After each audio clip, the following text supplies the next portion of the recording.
Rubber കർഷകർക്ക് സന്തോഷകരമായ വാർത്തയാണ് ഓരോ ദിവസവും റബ്ബറിൻ്റെ വില കൂടുന്നത്. റബ്ബർ ഷീറ്റിൻ്റെ ദൗർലഭ്യവും കൂടാതെ റബ്ബർ കമ്പനിയിൽ റബ്ബറിൻ്റെ ആവശ്യകത കൂടിയതുമാണ് റബ്ബറിൻ്റെ വില ഇപ്പോൾ ഉയരാൻ കാരണം. ചെറിയ ശതമാനം ആൾക്കാർ മാത്രമേ ടാപ്പിംഗ് ആരംഭിച്ചിട്ടുള്ളൂ. അതും റബ്ബർ ഷീറ്റിൻ്റെ വില കൂടാൻ കാരണമായി. എന്നാൽ റബ്ബർ ഷീറ്റിൻ്റെ വില ചില ജില്ലകളിൽ കൂടുതലും ചില ജില്ലയിൽ കുറവുമാണ്. നമുക്ക് 3 ജില്ലകളിലെ വില നോക്കാം.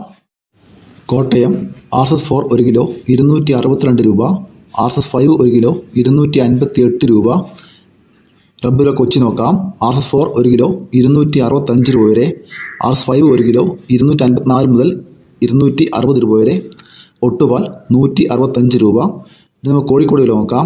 RS4 1 കിലോ 257 രൂപ, RS4 1 കിലോ 257 രൂപ, RS5 1 കിലോ 217 രൂപ, ഒട്ടുപാൽ 152 രൂപ, ലാറ്റസ് 230 രൂപ.